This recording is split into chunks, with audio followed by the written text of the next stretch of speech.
ဖေရဲ့မိမိရဲ့ကျင်းစာတော့ငါဆလဝင်းအိုးလေးကိုတုံးငါထမင်းချက်ပြုတ်စားတောက်လို့နေလာခဲ့တယ်ရက်တွေလာတွေကုန်လုံးကသွားတော့သားတွေသမီးတွေအချစ်တွေရဲ့တိုးပွားခဲ့လေတယ်ဆလေဝင်ဒီဟိုကလုံလောက်မှုမပေးစမ်းနိုင်နဲ့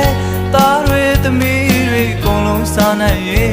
အတွက်ရီမန်းကအိုးကြီးဝဲတပြောတပါကွယ်စားလာတဲ့ခါပျော်မြူးစရာလူဘုံခံဝါဒီမင်းနဲ့တာပေးဝေနီကအတောင်ဆုံးတဲ့ခါတလန်းစီခွဲခွာကိုယ်ပိုင်တိုင်မျိုး